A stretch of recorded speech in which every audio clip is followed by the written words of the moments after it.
that we straight chillin', serial killin', pre-cool villains on the mic, got you reelin'. 5-star rated from the floor to the ceiling. If you catch a 1-star, no time for feelings. Got a demon DJ on the ones and twos, by the name Beelzebub, so don't get confused. So grab a seat by the fire, roast them all over two, and prepare to hear the legend of the straight chillin' crew. What up, nerds, and welcome to another talky episode of Straight Chilling, the weekly horror movie review show where you chill and we kill, slice, dice, and chop up yet another horror movie. My name is Bob. I'll be your host for the evening. This is episode 434, recorded Sunday, July 30th, 2023. Tonight we're talking about the latest and greatest from the Down Under. Talk to me. Before we get into it, let me introduce everyone else on the show. First up, calling in from Washington, D.C., we got your boy Randu. What's up? Talk to me, baby. What's going on, buddy? Good to talk to you. Fantastic bumpage, sir. You're killing the game lately. Oh, you know me. You know how I like to do. Every so often, I actually try. It's Do you pretty have good. it? Do you have an "I let you in" bump as well, or is it no? Nah, dog. You know, I can't be that expected, bro. I gotta go a little different direction. You know what I'm saying? You are expected, sir. Last but not least, calling in from Seoul, South Korea, we got your boy Soju. What's up, man? Oh, what up? It's your boy. What's the John Dory, boys? Eh? Have a Captain Hook, shall we? What? It took me a minute to realize you weren't saying something about John Dorian from the television show Scrubs. Oh, yeah. A Please, Captain yeah, Hook? decipher that for us Yanks. Nah. You'll just have No, to. okay. What a fucking bogan. You guys. Just a few Australian slangs out there for me, I mate. bet. I bet he's even. Is that what they drinking call a them out there, Foster's Yeah. Slang. Probably. I have some slangs for you, I have gentlemen. some slangs. Hello, children. I have some slangs for thee. Captain Hook. Hello, Hey. fellow children. Right. I am hip. Would you like to get possessed? Check out this backwards cap. Yeah, that bump needs to stick around. It's pretty good. You can't beat it. No shit. Let's just listen to Randy play bumps for the next hour and laugh at Sounds, them. sounds good We'll to call me. it a show. I'm not prepared for the big top, Bob. You know that. It's all top Randu out. show. Big man on campus, Randy. I'm a morning zoo boy, strictly and professionally. All right. Don't He's a touch more- that dial. You need to hear this. It's a morning zoo, Randy. Oh, boys, before we get into the main event, let's tackle some housekeeping real quick. At the time of us recording this, there's still a day left to vote in the August poll, but it looks like Prometheus is going to take it. So we'll be talking about that very soon. Whoa, let's announce the next poll, Bob. Your takeover month. I'm taking over September, baby. Bob, you're leading us in Oh. a spooky season. I hope you have something good for us. I hope I do too. I Give hope I me didn't blow something it. good to eat. What is it? Tell me all about it. So for my takeover month on Patreon, I'm calling it the Cutting Room Floor, and it's 3 movies Ooh. that are about making movies. Whoa. And the 3 movies are Shadow of the Vampire, Uh-huh. Leslie Vernon, and Mm. All About Evil. Bob, you didn't put See- Ed Wood on there? I thought about it, but no, I did not. We had a lot of Burton love this year. So That's true. That's true. Yeah. I mean, So, one, yeah, I think one that's fair. movie. all but about sure. well, I mean, but A we lot. gushed. We gushed at lot. length. A lot. That's too much. We'll have to save it for another 3. Look, we're gonna give as much praise to Burton as he produces good films every year. How about that? Deal. Sure. So good. Yeah, that's a good pick, Bob. I actually haven't seen any of those movies, even though they're ones you frequently praise on this show and what you've been Ooh. watching and whatnot. So All About Evil is one that I am very interested in. I didn't realize that was a Natasha Lyonne Peaches Christ situation. I had no idea. Yeah. I think it was our boy 1AM West who came dressed up as Leslie Vernon at one of Yeah. our Halloween parties, He and I was did. like, I don't know what that is. I think he took the prize, didn't he? I think he did win He it. Yeah, he his tends costume to, was yeah. great. It was Yeah, his Yeah, really costumes good. are Good shit. nuts. Yeah. Yeah. Yeah. He I mean, does the really- assignment. I guess you would just call it cosplay. Like at a certain level, it's Yeah, not I a guess costume so. anymore, right? It's like too legit to call it a costume. I guess. You didn't buy it Sure. at Target. I don't know if there's really a difference, but sure. I think the difference is the age of the person wearing it, maybe. But Yeah. you know, that's a world I'm not ready to parse just We yet. gotta make it sound respectable, you know. Yeah, you gotta respect the craft. Yeah. Yes, that's what a boy likes. So Mm. cool. Good takeover, Bob. We'll see Yeah, how it is. Get your votes in before the end of August. We'll see what we're talking about this September. Mini casts coming out are asses. The Wrath of Becky is dropping this Friday. So if you support us on Patreon at the $10 level or above, you get access to a whole back catalog of Patreon exclusive episodes, over 100 on there now. And if you want to hear me talk about the Wrath of Becky, check it out this Friday on Patreon. Cool. And that's like episode 105 or something. Mini cast. Yeah, it's a lot. We Oh do my a Lord. lot. We do a lot of things. We do a lot of things. Jesus. Just It's spread not out even- over a long period of time. So it's really not that much, you know. Sure. Oh man. Sure. Why would you lie to these people? We don't really do anything. We still got a couple hours left in the day. I'm sure we can squeeze something Do, out. do some, we'll find a way to Yeah. do something. I'm not asleep yet. I wonder if I could record a mini cast. I can work on 3 hours of sleep, right? I can do it. That's But buddy, when that money starts rolling in, it's all worth it. You know what we should any do? decade now. Any decade. Maybe next decade.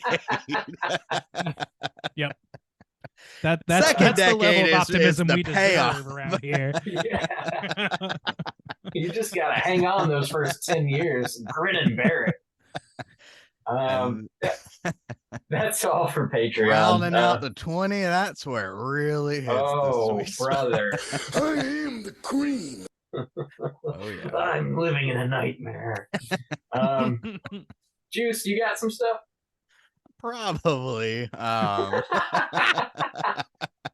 Let's We're a see. little punch drunk tonight. Jesus. Yeah, let me think about it. So last week we did drop a bonus episode, which was an interview I did with a Malaysian director named Wee Jun Cho, who was somebody I met at BFOM. So I had an interview with him. It's up on our main feed. Also, too, we are now covering a new festival, which is the Fantasia Festival.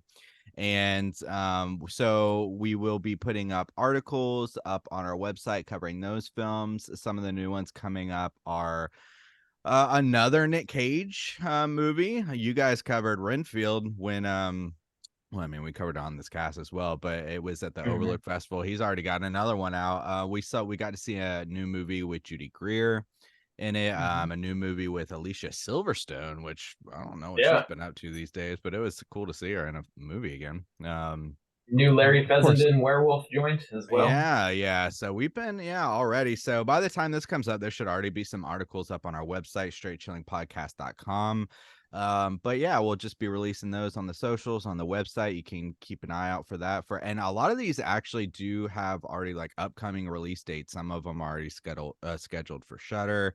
Some are definitely getting some theater releases soon, so that might be helpful for kind of keeping an eye out on some upcoming releases in the horror realm. But yeah, other than that, I think that's it for me that I can think of. Cool. Randy, you got anything? Nothing new. Same old. Been on that guest circuit, and Mhm. I'm dry. I'm jonesing now. My palms are itchy. Why haven't you I'm guys waiting- called waiting- Randu? No, Oh, nobody's no. calling. People had enough. He's got Oversaturated the time. market. Yeah, You've Oh, got he's so got much plenty of time. You have no time. idea. He's He's not really- time to doing do- anything. He's really slow heading into spooky season, I hear. Dude, yeah, just give me anything to do. I will agree to it. But no, the only things I have are the same things from I mentioned last week. Plug It Up with Caitlin. That episode just dropped about whatever happened to Baby Jane, as well as a few weeks ago, Light and Shadow podcast with our good friend Nicole, talking about The Mist. So those are the recent ones. Other stuff a little bit further in the can now, but yeah, probably some more coming up. Who the fuck knows? You know. Cool. Last thing I got, we're going to be dropping, well, at the time of this episode being released, we'll have just dropped another commentary over on Let's Get Physical Media for a movie called Heavyweights. Fuck Oh, yes. nice and horrific. Yeah, well, we talk about everything on Let's Get Physical Media. It's mostly horror, yeah, but we were trying to like round the summer out with a really like summer specific movie, and Heavyweights came up. And honestly, that movie is just a couple degrees out from a horror movie. It's That's pretty true. fucked up, honestly. Yeah, it is. It The is dark 90s. for It's Disney. some degrees off, but it's also like a few degrees off from a standard raunch comedy. Sure. Yeah. Apatow's out of that, of course. And Yeah. man, Yeah. I fucking love that movie so It's a good much. movie. I haven't seen it Yeah. in a minute though. We used to watch it on the reg. I feel like it's at the old great. house. It's got one of the best schools out scenes I've ever seen in a film. It's brilliant. Yeah. So check out Let's Get Physical Media anywhere you get your podcasts and listen to our commentary. I think our house is clean. I think so, huh? This house is clean. Confirmed. Yeah, let's get into the main event. We're talking about Talk to Me, and we're kicking it off with the back of the box. What's on the back of the box?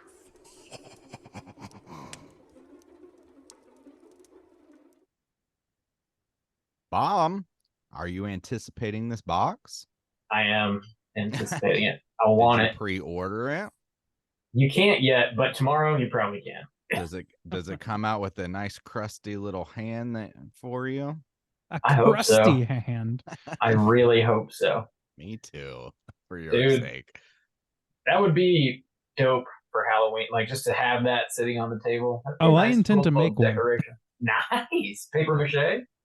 No, I think we're gonna do like a cast, they have those home casts they have for like Oh, couples to like hold their hands for their wedding and shit. Well, we'll use And it for I'm gonna use it. horror. I'm gonna use it for horror purposes. Thank you. All right. Sweet. This movie is a new release, obviously. It is rated R with a runtime of 1 hour and 35 minutes. It was directed by Danny and Michael Philippou. They are twin brothers from Australia. They also wrote this movie with one of their cohorts, Bill Hinsman. And it stars Ari McCarthy, Hamish Phillips, Kit Earhart Bruce. That's a hell of a last name, hyphenated. A bunch of other folks. Plot synopsis brought to you by IMDb is as follows. When a group of friends discover how to conjure spirits using an embalmed hand, they become hooked on the new thrill until one of them goes too far and unleashes terrifying supernatural forces. Jill Mangs, would you recommend people check out Talk to Me? Randy, kick us off. Yeah, I think this is definitely shaping up to be one of the tentpole horror features of the year. I think that this is definitely going to be one people talk about. Its hype train has shown no signs of stopping.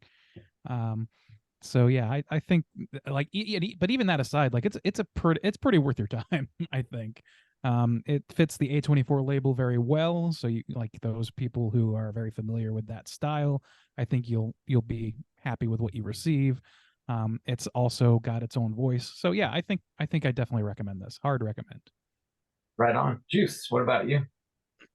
Yeah, I would recommend. I thought that actually this was a perfect kind of movie to be coming out at this time. As we said, we're like heading into the spooky season. It's got a fun, youthful vibe to it.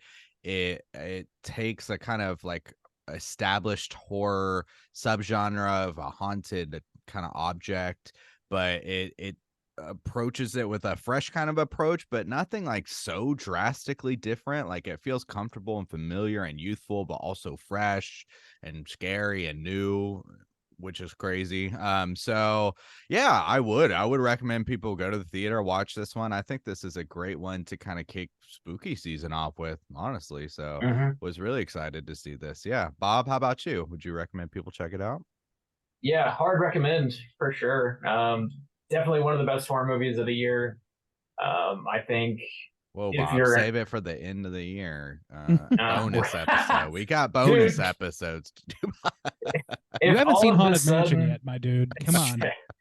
if this year shapes out to be where like this gets knocked off the top 10 list, that's a fucking solid back half of the year for sure. I mean, Yes, I mean, we I am. did get Renfield, so I mean, which I like quite a I bit. know you do. That was I a dig. know you do. Oh, I am aware. I am aware. Yeah, definitely recommend checking out Talk to Me. That's a solid recommend across the board from the Straight Chillin' crew. Also, this is their like feature film debut. They Yeah, came those out dudes are pretty swinging. young. I saw like a little interview they were doing. I'm not familiar with the YouTubes, so Yeah. But yeah, it was cool. It was cool to see them put something together, and yeah, I thought it Yeah. was very successful. So good for Yeah. them. Just a couple YouTubers who got to make a movie, got to make a Yep. banging ass movie. So, yeah, we're gonna spoil the shit out of this, and here comes your warning. Here it come.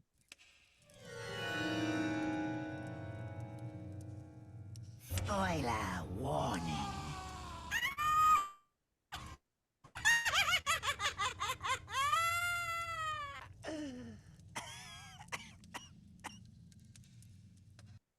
Bob, did you type up this plot synopsis all the way back from April? Were you writing it in the theater? No, I was not. A Definitely little not. scrap. Got of his little paper? headlamp on. And Gotta write this down.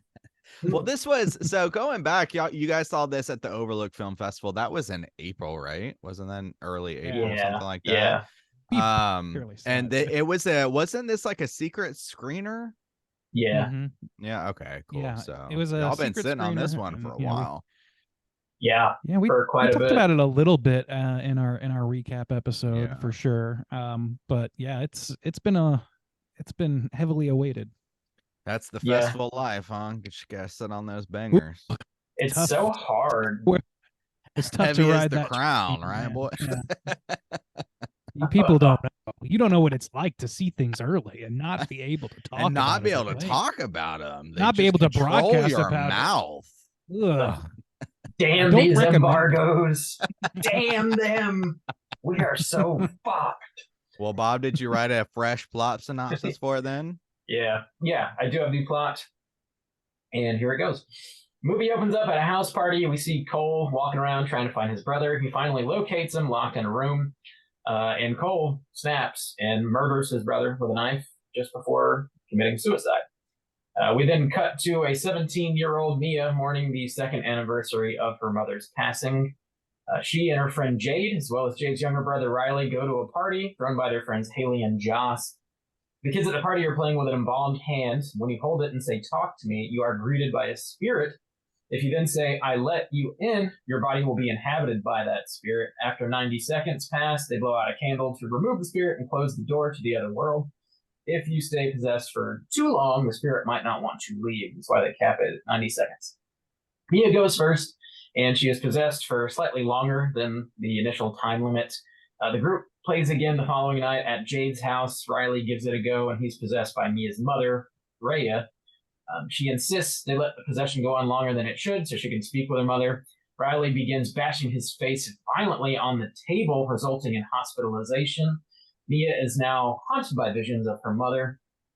She uses the embalmed hands again to contact her mother, who says she did not commit suicide. Her death was an accident.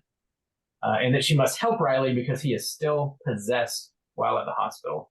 Riley attacks Jade, and he commits further self-harm, which is really fucking brutal. Mia deduces they need to blow out the candle and close the door because they failed to do that earlier. That's probably why Riley's still possessed. They do that. It does not seem to work. Mia's father reads her mother's suicide note, proving that she did actually commit suicide. Her mother's ghost tells her dad's just lying. Mia inadvertently stabs her father in the neck with some scissors. Rhea says Riley needs to die in order to be set free. However, as we find out in the movie, if you die while you're possessed, The spirits keep your soul forever, so she's just manipulating Mia. She does attempt to kill Riley, but she can't bring herself to do it. Jade finds Max bleeding out at Mia's house. When she returns to the hospital, she finds Mia leaving with Riley in a wheelchair. Spirits try to convince Mia to push Riley into oncoming traffic, but she jumps herself. And it appears that she's injured, but gets up and walks away. Back at the hospital, she attempts to reach out to Riley, only to find she is on the other side of another embalmed hand at a house party, meaning she herself has died and she is now a spirit. Roll credits. This is your brain on drugs. So Yes. yeah, this is a pretty good movie that is very much an anti-drug PSA at its core. For Am I sure. wrong about this? I think that's definitely baked into the story, yeah. Yeah. I mean, that might be overstating it a little bit. I think but, it's like, overstating it a little bit, but yeah. but it's definitely a consequences of drugs and Yeah. the wrong frame of mind to be doing drugs parable. I don't Yeah. even necessarily, if I would agree that it's like a kind of PSA or this parable to not do them. I thought it was a good representation of what that social life would be like. And actually, that's a huge positive for me for this movie is so A24 dropped Bodies, Bodies, Bodies last year too, which was another kind of very like youthful take on a film we had seen where there's this kind of like murder mystery and there's these people and you're trying to figure it out who it is. And then again, we had this kind of movie where possession movies, that they've been around forever. Haunted object movies, they've been around forever. But here's A24, they're dropping this movie. It feels like a new youthful kind of take on it, but it's its own thing. And what I felt like was the social aspect of this, the ages and the way that they interact felt so authentic to me that it felt like a situation where for the most time people are enjoying themselves and in some ways like pressuring each other and like feeling that pressure, but also like kind of dipping their toes into the world as it would be. And, you know, at one point, one bad thing happens and we see the results of that. But that's also part of making a horror film as well, or a film in general, is this conflict spirals out of control. But that would just be like saying like any movie where somebody gets kidnapped is a PSA to say like, don't go out in public or something. I mean, I definitely don't- think it's more pointed than that. it's Yeah, a I little think so. more pointed than that, but I wouldn't necessarily, it felt like I took it away as like, don't do drugs. That's not, yeah, and that's where I say that that would be overstating things. But I think this movie is definitely a warning that people who are in a bad frame of mind, who are grieving, who are already going through a traumatic experience, probably should not dabble in heavy drugs as a way of distancing themselves from those feelings. And that's because that's what happens in this movie. But the consequence, the most worst negative consequences come to a person who is not in that space. They come to a person who's not mature or old enough to be dabbling in that space. Right, like with drugs. Yeah, no, but Like you're describing Mia. So you're saying like Mia shouldn't, the person. So your Right. PSA is And it's Mia because of shouldn't her be and her doing involvement and the those way she drugs. feels about But everybody else, things. even the Christian kid, is like doing this thing and they're like kind of following the rules or whatever, and they're like playing it out where it's not as harmful to them. And so I don't know, I just don't see it as this kind of like messaged thing. I don't know, man. I definitely think it's a cautionary tale about trying to experiment with mind-altering substances while going through traumatic experiences. You say the worst thing that happens is to somebody who's too young to be doing that. That's why people are reticent to give drugs to kids. That's sure, why it was yeah. that whole conversation between the sister Mia and Riley, like that whole dynamic. You could see that being played out with any number of drugs, and then and that is all a result again of Mia being pretty reckless because of the thing that she's going through, which is her mother's maybe suicide at that moment. Is a maybe. I don't know. To me, it's pretty on the nose, but not in a negative way. I don't say that as a negative. I think it's really like strongly done. I think it's like every beat of that story could be rewritten as drugs for the most part. and getting strung out, getting tweaked, getting like Yeah. not being able to trust yourself, finding your family, like at the beginning of this opening scene is a family member finding their brother at a party, and like tweaking in in somebody's bedroom, and then freaking out and stabbing people because they don't know what's real anymore. They've disconnected so much from their own reality due to whatever's going on in theirs that they become violent and a liability to other people. Yeah. I mean, she almost kills somebody she loves, Mia, But because of this thing. And that's like, but do and you it's see like like in it's- the same way, like where Scream, where you could take a movie like Scream and say like the closest people to you betray you. So that's a PSA against saying like you shouldn't Well, have friends. this is- I wouldn't say that. I think this is No. explicitly that what we're saying though. Yeah, I don't know that I would label this a PSA necessarily. It doesn't feel I was preachy overstating that comment. necessarily. Yeah, but I think that this is absolutely like commenting on like party drugs and the danger of them, and like young teenagers getting involved in that scene and what can happen. I think it's absolutely commenting on it, but it's not done in a way that makes you like go like, oh my god, like dude, we get it.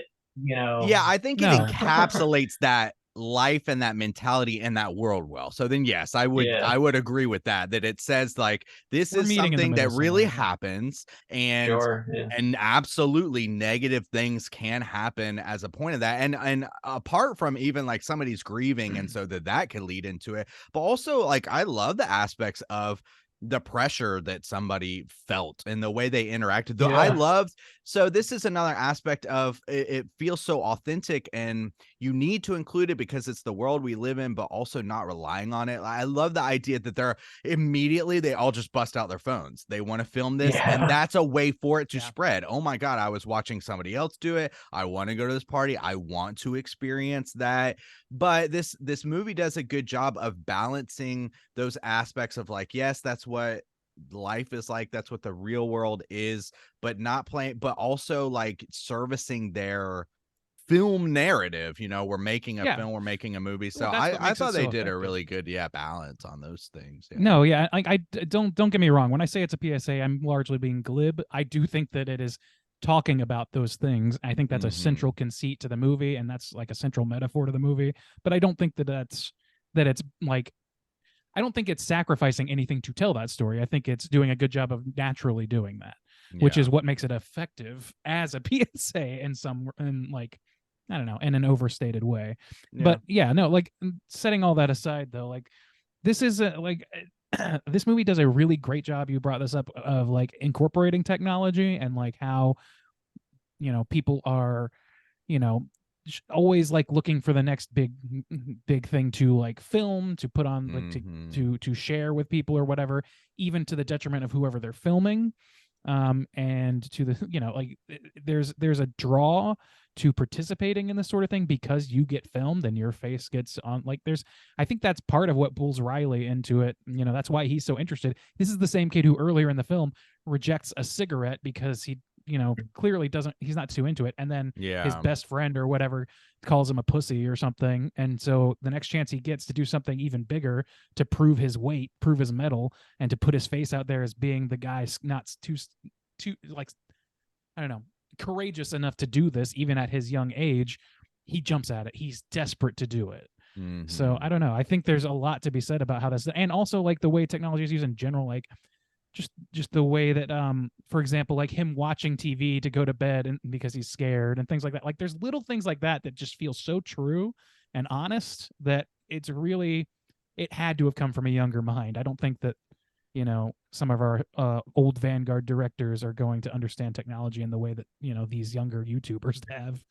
I think they might be 30. They're not like super young, but they definitely. I've been listening to like interviews with them and stuff, and they did mention like after they got the script set, they found actors that felt very close like to the character they're going to be portraying, and when they were like on set shooting, if they wanted to change lines or make them feel more comfortable in their own mouth by changing a word or phrase or whatever, they would let them do it. So like if they were using maybe a slightly outdated word or phrase or whatever, the kids would just like change it on the fly and keep it fresh, which I think is really smart. That's great. Mm. I just watched this little like featurette thing about John Hughes and like the way he directs, and he was Mm. kind of the same way, where he would write scenes and he would encourage the kids to like the Brat Pack or whatever as it were to sort of like get their own spin to it. And I think that adds so much authenticity. It seems like these guys are doing the same thing. That's really interesting that I just Yeah. saw that. Yeah, and Yeah. also, yeah, I felt like everybody for being a bunch of like young, and I'm not familiar with any of these people that are Me acting either. here. So I thought everybody Actually. actually did a good job, even the supporting cast. So one of the ones I was Mm. kind of, even the two who like are involved with the hand, I thought did a good job. Joss is definitely more like not in your face, but the one, what's Haley or Haley, I think. Yeah. Yeah. Haley, I thought that was a fantastic performance because it rides that line and it also does a good job with the lore of somebody who's got the confidence, who has this item, who knows how to work it in only such a way, Yeah. and they're like following the rules and they're like, having a good time with it, but They don't know what the fuck only, they're doing. yeah, they literally just inherited this and are following like Yeah. very strict instructions, but like have this kind of swag about them, and like Yeah. they're, it felt like so true. It just, each kind of little character and their little quirks of what makes them in this social status and everything like that, that just, I don't worked really well for me in this film. Yeah. That They- character, man. I'm sorry, Bob. You go ahead. So they feel very like naturalistic. It truly doesn't feel like they're acting. Like they just fell into these Yeah. roles in such a way that they were meant to play them. And even in like the more brutal moments, like where they are possessed and the Riley kid starts banging his head on fucking everything, and like, they sort of like, wrench their heads back and their mouths are wide open and their eyes glazed over, like all that, like very physically demanding stuff. They nailed all that shit too. Yeah. That's Dude, yeah. hard to do, man. Yeah, and I saw an interview with these guys too, where they were talking. So, and I want to give some praise because they made choices, and in my opinion, they made the right choices, because they're talking about one scene. I can't remember.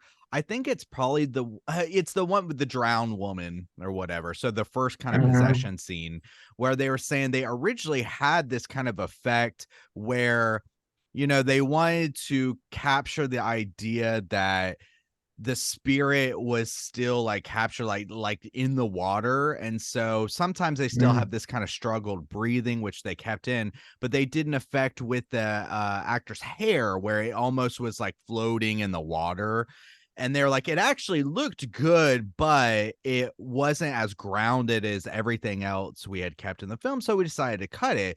And like choices like that, to say like, this looked good, somebody did a good job, but we're gonna like axe it, we want to go for this consistent tone, is a mature choice.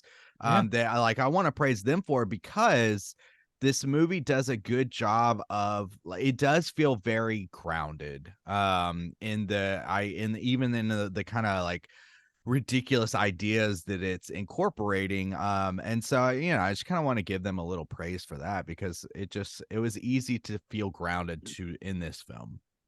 I think they made Yeah. a litany of good choices from the. I also like, there was a pre-roll free featurette at the Alamo that I saw this at.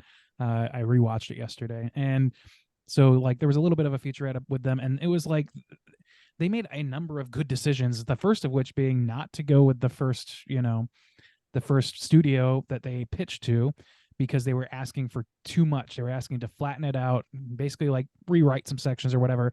And I don't know, like I know that it's extremely bold for a freshman filmmaker trying to get a feature made, who's in the room and about to get one made, to say, no, I'm sorry, that's not going to work for us. That's extremely mature. So yeah, I Yeah. got to give them fucking a lot of credit for that. There's a lot of the greatest filmmakers have lived that, and a lot of them have lived the opposite and just done what they needed to for the paycheck to get to the next thing, where they would hopefully have more control. These guys jumped like fucking head first and we're unwilling to and compromise. I gotta respect that shit. Like that's very respectable. there's some luck involved there too, because they might not have, like, Absolutely. A24 maybe not, didn't pick this Or up. maybe but- they just weren't strong enough filmmakers in their own right at Yeah. this time. That's also something that has happened. Like I know Yeah. one of the things that the first studio wanted them to do was to write a scene where the kids do like the research and the deep dive and find out exactly where the hand came from and what it is and like the inner workings of it and stuff. Terrible. And they were like, nah. But apparently they do have like a Bible, so to speak, of all the rules and like what the hand is and where it comes from. But like, you don't need to know all that for the movie to work. It's really kind of unnecessary. Because they did enough of that groundwork by just They like did. And at it the felt- party, like having It felt um, natural too. Yeah. Right. Yeah. It yeah. seemed like yeah, it was part of the natural flow of things, and it also was not so definitive or even all that trustworthy. And that adds later on to like the chaos of trying to figure out how to resolve this issue with Yeah. Riley. So Mhm. I don't know, man. I think that it was a great call on their part. So like, yeah, we've kudos them on that stuff. I did want to Well- say though that like, oh, sorry. No, go ahead. So the character of Haley and who is Haley's cohort? The other guy, Joss. the guy, Joss. Those characters, especially Haley, I just viscerally disliked. Like they did a great job. Mhm. Don't get me wrong, that's not a performance note. That is a character note where it's like when they walked, fuck, what's her name? Mia walked into that party. And Haley's like, why the fuck did you bring her? Like, she irritates the fuck out of me. I was so mad. And I was mad the second time, too. I'm like, this girl's mom just fucking died. Did you have just even the slightest amount of compassion, you prick? So, I don't know. Like, Get him, Randy. that was like such good groundwork because, like, the role that character plays is basically like somewhere between like bully and guru of the school, and that's a role I've seen filled a number of times in reality and not always very well in movies. I feel like for the most part people, when they try and toe that line, it's through like the expected normal like jock quarterback football coach type, not coach, football quarterback like trope. It's very tropey, it's very on the nose or whatever. They kind of do that with an entirely different like variance of that kind of character, who's kind of like in the burnout realm, kind of a little bit. I don't know. I really like. It's a great character, but I fucking hated them so much. I thought they were, but they were the perfect delivery system, as we were saying, for the Absolutely. idea of the hand. Again, where I was saying it felt so natural, where Joss is like, I just got this from a dude at a party, and maybe he had gone to a similar type of party, so he just knew those rules, and they're literally just copying it. And I love their discussion of like, oh, I heard it was a psychic's hand, or and those kind of thing, where they're going back and forth. That's perfect. That's the perfect experience. And for then that, later, when they had to go talk to Cole on the bus, the kid who got stabbed at the beginning by his brother, like that, he turns around and says, "Are you about done fucking up other people's lives?" to Joss, I think, and like Joss's face, man, is like, that's the moment I want them to have, because this is like, it's clear that things have spun out of control, and it's clear that is the story that happened before Josh grabbed this from whoever, from Cole, and like. I don't know, man. Like, no, from Cole's brother. And it's like, you saw what happened. That guy killed himself and stabbed his brother. And you're going to continue to use this party trick with all these people, including a young child. Well, that's fucked up. Like, so it is a great. So when you were talking about the drugs, that aspect actually hit me harder. And I love, since we're going off of these two characters in particular, I love that they don't have any type of like redemption, or where they come together, where they help each other out, because they just kind of peace out. What felt more kind of like pointed, in my opinion, was that kind of trend of I feel like every other week I see someone dies doing this latest TikTok challenge or doing that, and I'm like, what the fuck are these? Why are these fucking? But that has that in itself, I mean, apart from saying like we're taking addictive drugs that could harm us, that to me is kind of the drug of what the fuck is like getting attention and pushing that simply for that act? I mean, I know, so they do add in the fact that like when you do the hand thing, you feel euphoric. So there is that aspect, absolutely. But to me, the more pointed thing of these people who, again, with the kids with just their phones, and that's how they're finding out about it and like pushing that limit, that I thought that worked really well. Little It kids makes- doing drugs, it turns my stomach. It makes sense that these guys coming from YouTube would have something like that work into their script, because that's very like TikTok and It YouTube is. challenges. It's like all in the same world, so they'd be Yeah. up to speed on that kind of thing, I would think. It's Um, definitely multifaceted. It's got both of those things in there, and I think that's smart. And like it just Mhm. adds to the richness of yeah, the story underneath here. So yeah, I mean, I get that, and like I really like that those characters just kind of piece out because of the reality of that. This is like thinking about it from the drug angle or from either angle. Really, it's the same story where these people come into your lives. Their very presence pressures you into doing shit that Mhm. is reckless, for clout, for euphoria, whatever, for disassociation, whatever it is. And then the minute things get weird, they're gonna piece the fuck out. They have no stake on you. Yeah. Like you're the only one that has given up something to be in their presence, and it's a mistake. Like that is very powerful stuff. And even Yeah. just the sympathy I felt for just being a young person in this time. So even when the one guy does it and he's kissing the dog or whatever, he's like delete it or whatever. It's just like, what a world to live in where literally everything that you do can be kind of exploited or used to humiliate you, or Yeah, it exists blackmail. for fucking ever. It spreads and spreads and spreads. It's just like, fuck, that sucks. He was making out with that dog. It Yeah. was gnarly. Yeah, Yeah. man, that dog went in and around the gums. Didn't I was a Dude. little worried when the dog first comes up and he kind of like grabs the dog. I was like, I did too, don't yeah, kill yeah. the dog. That Yeah. little meatball did not deserve to die. I'm very glad that they did not go that route. Yeah, I mean, me too. this movie is brutal enough without that. It's crazy how like Yeah. how it's so weird how we draw lines in the sand like that. But Yeah. anyway, Dude, yeah. Meanwhile, this Riley kid, it looks like he got He hit in fucks the himself face up, by a man. car. Like, he is ruined. It That is. was I forgot. effective. That was Dude. I effective. forgot how brutal that scene is. Of both Me scenes too. of him beating himself up, like him in the Yeah. shower too, Dude, slamming where his he's head. I was like kicking the grabbing my head and just like. blood. It is And rough. apparently they left a lot of like even more brutal stuff on the cutting room floor because they did not want to oversaturate their movie Hostel style specifically. Yeah. They said That's a that in an good interview. I was call. like, yeah, I mean, like they're making all the right moves here. I got to give these guys credit. Yeah. There's enough brutality in this movie. Like, you really don't need any more. They get the point across.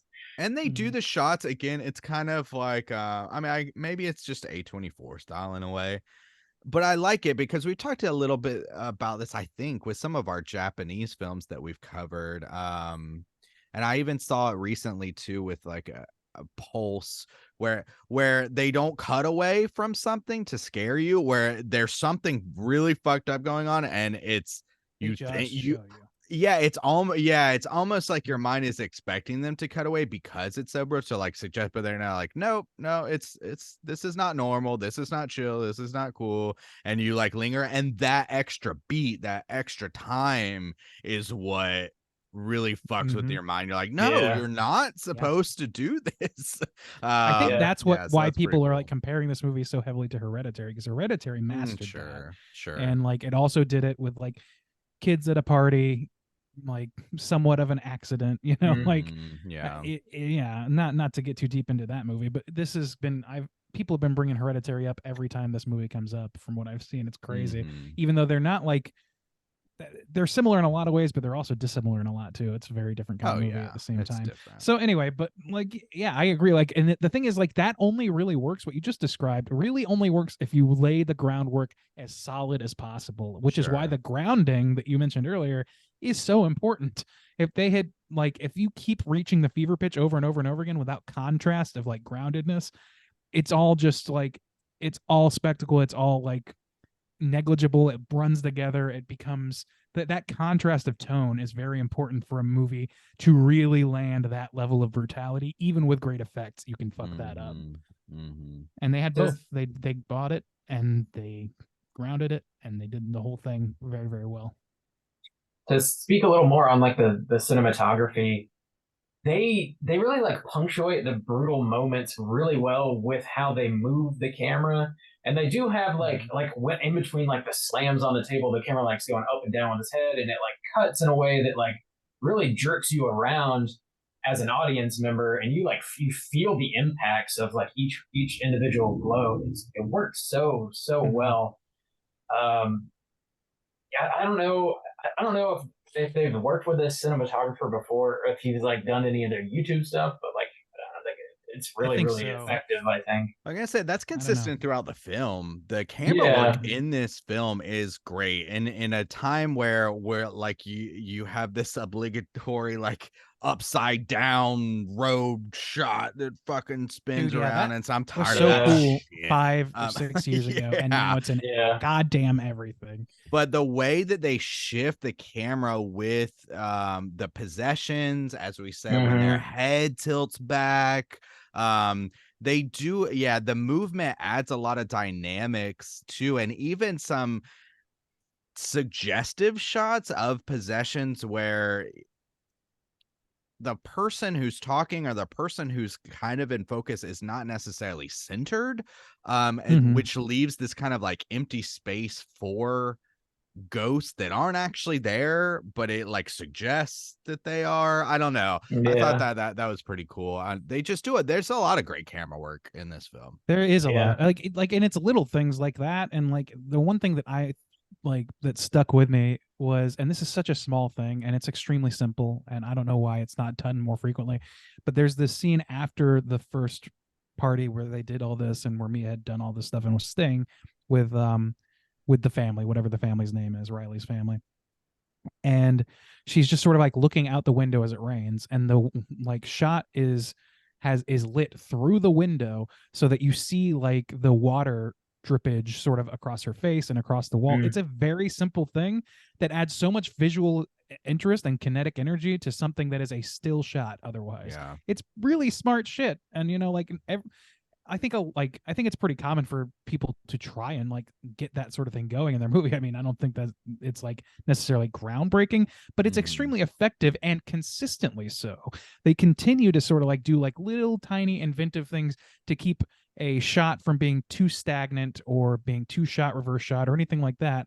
They keep finding ways to sort of elevate that, and I Mhm. really respected that shit. Like it's very simple little tricks that I think honestly, like it, you know, finding out that these guys were YouTubers and were making YouTube films and all that stuff for a long time, it really kind of makes a lot of sense to me the more I think about it, because I think it's kind of like Sam Raimi shit. Like this, I feel Yeah. like if Sam Yeah. Raimi came up in this time, he and Bruce and fucking Ted and all these other guys, they would have a YouTube channel and would be trying out their chops, trying out their special effects chops, just the way these guys apparently came up doing. And Yeah. it shows. They know how to make something that's otherwise, you know, still and uninteresting, like bring something fresh out of it, and they know pacing really fucking well. So I Yeah. got to give them credit on that. Well, so so we've been giving this a lot of praise, and I think it deserves it, but I think it's worth talking about some potential negatives. Since you just brought up Please. pacing, I don't necessarily have a huge problem with it. I saw this less than 12 hours ago. So a lot of this is Oh, me still damn. kind of like Okay. processing some things. But so you have these big moments, and I thought, in my opinion, the first half flows better than the second half, because once shit goes down, there feels like there's more lull in stuff. So you do get another moment where the kid bangs his head against the wall, and the moment where you see him in hell or whatever, you know, the kind of spirit world. But I did feel like there was this kind of lull after about the halfway mark, where you do kind of fall into a little bit of that territory of, it's not necessarily the lore of the hand, but you're kind of doing this like filling in some background for Mia a little bit. They're going and talking to Cole a little bit. So that kind of research time that feels like it's giving some information towards what's going on so that there can be this kind of like big showdown in the end. It was my opinion that second half was definitely not as well paced as the first half. I didn't really have an issue with it. This is the first that I've really thought about it potentially being an issue, so I guess it didn't really impact me that way. Okay. But I will clarify that when I was talking about pacing before, I was specifically kind of more thinking about like editing and the way you pace the okay. shot. I gotcha. But okay. that notwithstanding, yeah, I didn't really have that issue. I mean, that's fair to say. I mean, that's fine. Yeah. Like, I should, just for me, maybe it felt... pull up some potential negatives. I'm not even saying like it ruined the movie for me in any amount of way. It's something I kind of noticed is I was really engaged in the first half, and then the second half I was not as You know what's engaged. interesting? I vaguely remember having a similar conversation when we reviewed Hereditary like years ago, where it was like we were like, oh, but all this stuff, like I think we were all, including me, I think especially me, was like complaining about having to find out like dig through grandmother's diaries and shit and all that stuff. I was like, this stuff, like, it's whatever. But like, over the years, I've kind of like softened on that position because I'm like, I don't know that the movie, like, I think that if you don't have that, to some extent, you're lost, and the impact of what you're actually trying to get across starts to fall apart. So it's a bit of a high wire act, maybe. I think for us so, in particular. you gotta get that information, but it's also the same kind of thing of like with the hand. It's like, they could have had a scene where people are literally like looking into a book or going the to microfiche scene. Yeah. So I mean, there are better ways to deliver information in that way, and I'm not even saying they necessarily did a bad job. But I did also to keep that kind of idea rolling is I did kind of find the ending, like I said, it's been less than 12 hours, but I did find the ending a little confusing because, so here's my take on it. Let me try to explain how I took it. Is the ghost was not her mother, or if it was her mother, she has been at least like taken into this realm where her needs as a ghost, or what she craves or wants as a ghost, is taken over who she was as an actual mother. Okay, so whether she's the mother or not, whatever, but there's some there's some lying going on, there's some nefarious purposes. What I can't understand there, or what really doesn't make sense to me, is we see the ghost have the spirit of the boy. And I know they do drop the line that says if the ghosts are in possession of the boy, eventually the connection will let go because they can't stay as strong.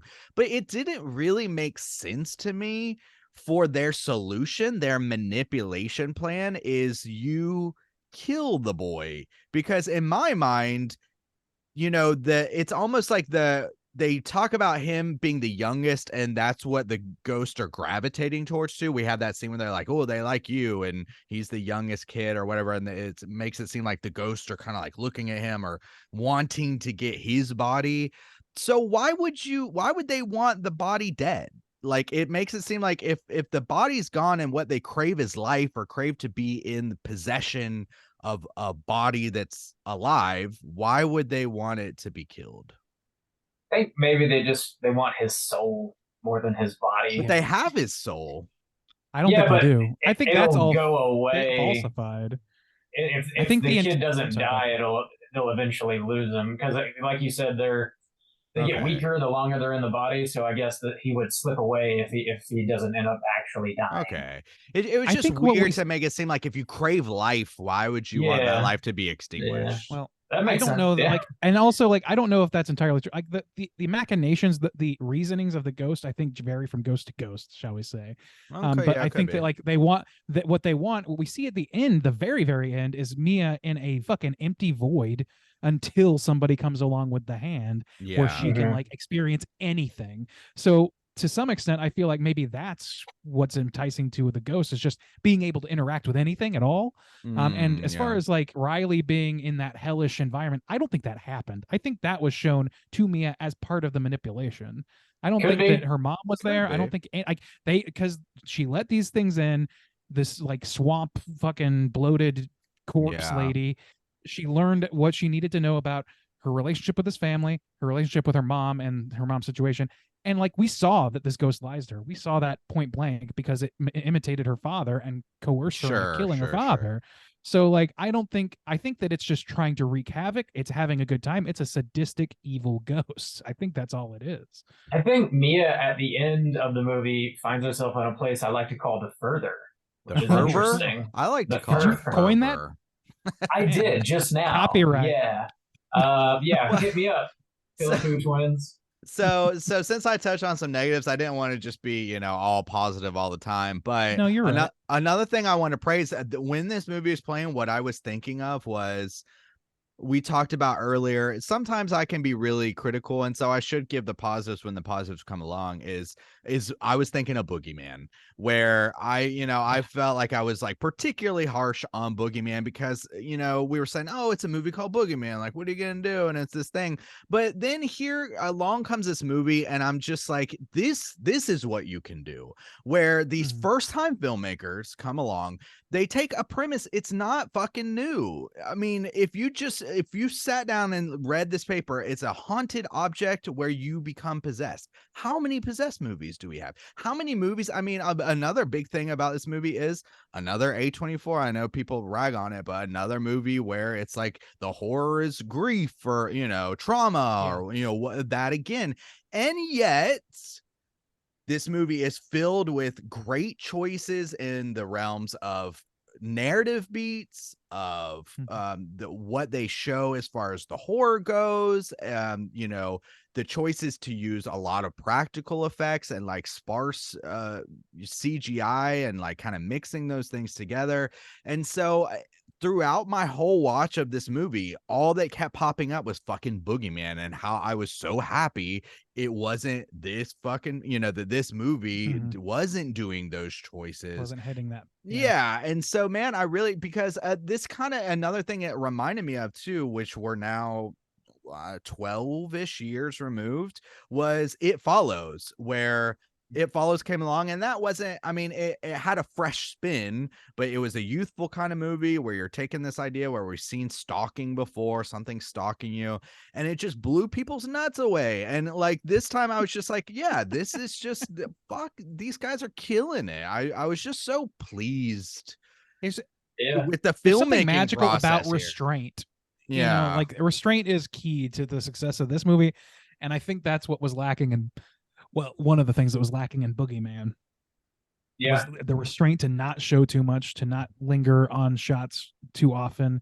And that's the thing, is like, if you had one lingering shot of like the thing in Boogeyman, it would have not seemed so hollow as it does when you see that same lingering shot 12 times. So like that, when we talked about the lingering shot of Riley like beating himself up on a couple of scenes, it happened like twice where that happened. And it's a show, like, just to really drive that point into you, and it's surrounded by pretty grounded shit.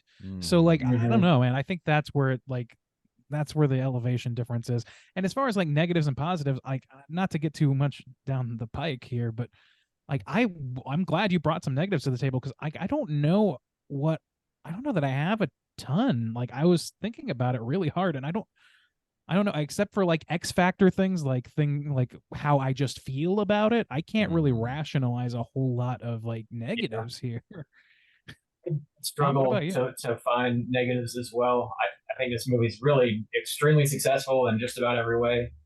Performances are great. Something we hadn't really mentioned much is the sound mixing and also the soundtrack.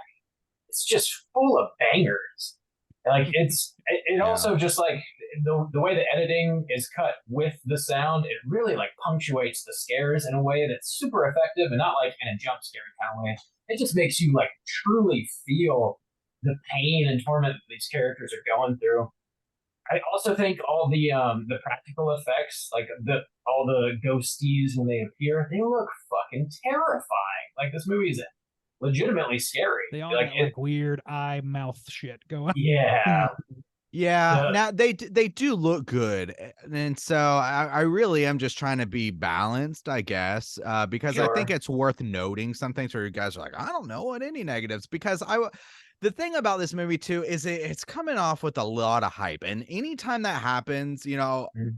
when I'm watching, I was like, okay, yeah, I see where the hype's coming from, but also at the same time too, there's this little lingering of like, is it really that good, and so you're almost, Yeah. I was kind of like looking for things like, okay, so one thing I would say is that the first ghost, well, so technically the first ghost we see is that old man, I think, but really the first ghost you get a good look at is the drowned woman, and that is again another smart choice, I think, because there's a lot more fucked upness to visualize, and you can play with the sound a lot more, where it sounds like she's gasping for air. You can make this kind of sound aspect where like you're in the water, but no ghost to me ever had that much distinctness or variation. So you do have the one scene where the woman is crawling through and she's like sucking on his toes or whatever, and Hell yeah. but she looks fucked up, but to me, the first ghost that they show you is the most distinct ghost. Yeah. And I don't think I there's as suppose much so. variation going on. I don't think there's another one besides the mom and like the false dad. Like as we far have as the like, mom. So we have the lady who Really? sucks the toes. yeah, We Hell have the yeah. mom, who actually I would say the mom. Looks I like good. the effect that they did with the mom, and her mouth is fucked up. me too. Because that like was I think good. That that's was that's a good. manifestation of the same like drowned was good. ghost. Like it's clear at the end when her mom comes around and she's like holding Riley at the edge of Mhm. the highway or whatever, and the mom like puts her hands around her shoulder and it shows her mouth. It's clear to me that those are the same character, because she is now a bloated swamp corpse when she Yeah. died of fucking overdosing on sleeping pills. They shouldn't have that. The Mm. only reason that's there is because this is not really her mom. Yeah, so I will say that the mom actually did look good. The dad came in and he's not a ghost, he's like some projection, but She's kind of pockmarked. and that fucked yeah, up. that wasn't particularly special. And then when she's pushing Riley in the well, also Wheelchair? in the bed too, when she's talking to Riley in the bed, there's this kind of like old crusty woman. She's like kind of Mhm. maybe burned or something. I don't know. She's just like she's old. So I would say that yeah, so distinctiveness those are the wise, ones. distinctiveness wise, I think probably like the thing that would make those more distinctive is probably like they're all like larger older women, so maybe it would have been good to like Yeah. throw, except for the dad thing, but Yeah, that was yeah. like for a split second. Even if Not they were even a like real decomposing in some kind of way. Oh, they did have a or- child who was just like a The spooky little girl. kid. Yeah. Yeah, she's just a That was little very girl. weird. Yeah. Uh-huh. But So I don't yeah. know, like, so yeah. And the thing is, like, I'm not.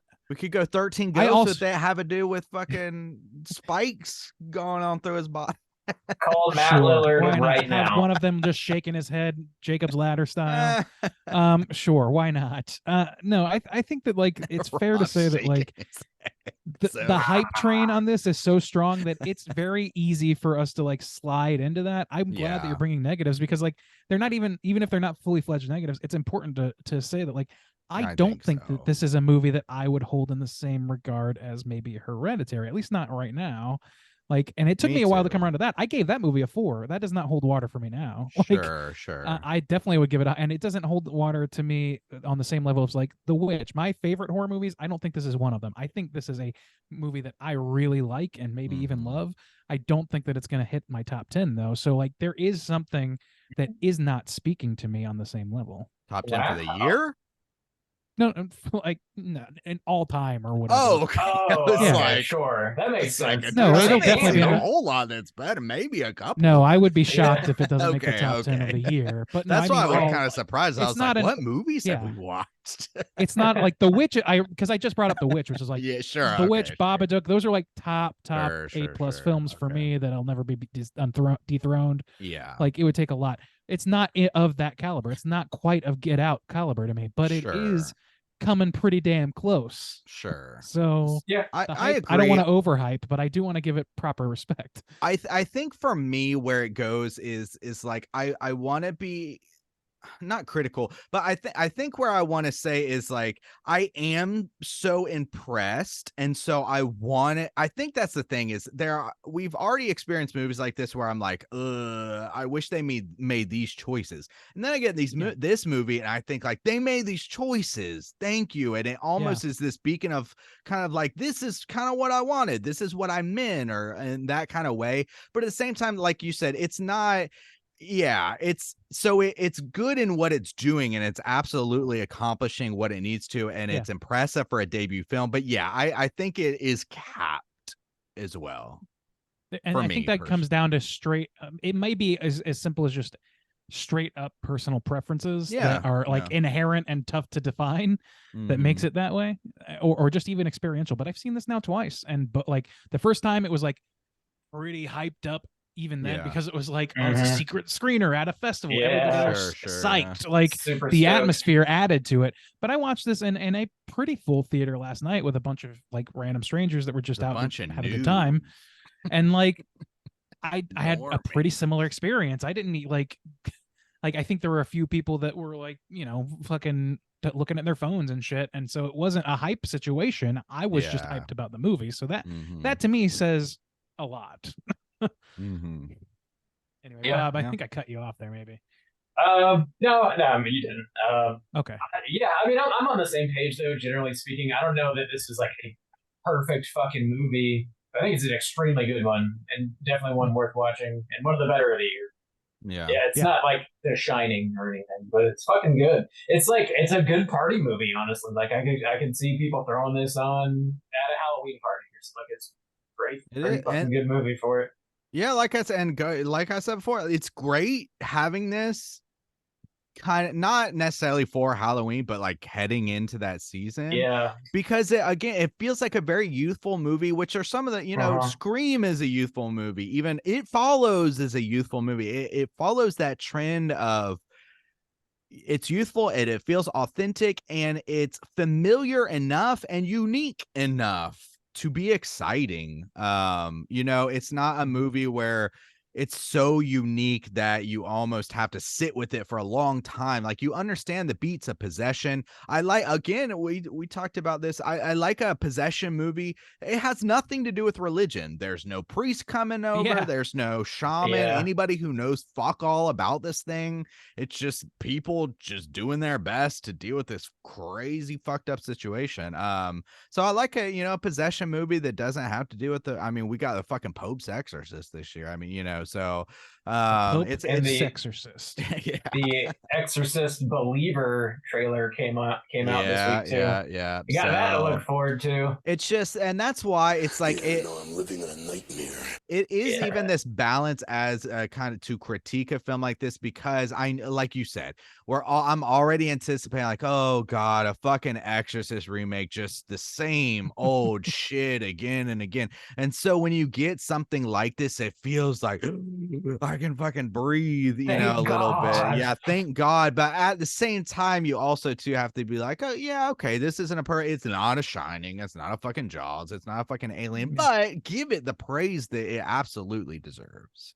And time will tell, but I think this will have a place in the horror history. I think especially for this generation. Yeah, I think that hand is going to be a very prevalent icon for a few years at least, and then like I don't know, like our kids are gonna have those little hands and like have watch parties for this fucking movie. Tattooed on their ass cheeks. Absolutely. And shit. Yeah. So you'll like buy it I don't at know. Spirit Halloween next year. I don't think this is going to be one that gets forgotten, but I also don't know that it's going to ever rise to dethrone anything that I hold like sacred, that's okay. That's great. Like even like a movie could be like half as good as this and I would still be pretty okay with it. And even talking I would about just have a lot something more like to complain about. So far, this feels to me kind of like the It Follows of this generation. And you need those movies. You need those movies that are youthful, that capture an audience, that have a good twist to like make your stamp on the time. And of the 2000s, we've had, last year was a banger year. Some great fucking films came out.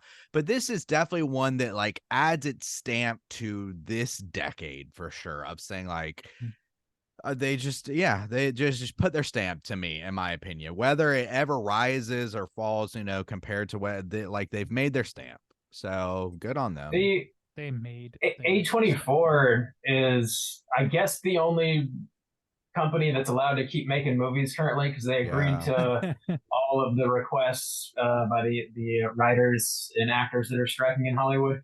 And I guess the Philippou brothers, they have another script for an original horror movie called Bring Her Back, ready to go. And they want to make that movie like next as soon as possible. And I'm hoping that this movie makes bank like this weekend, opening weekend. Me too. Let's and hype then it up. A24 just fucking writes a check and says, "Yeah, go for it, boys."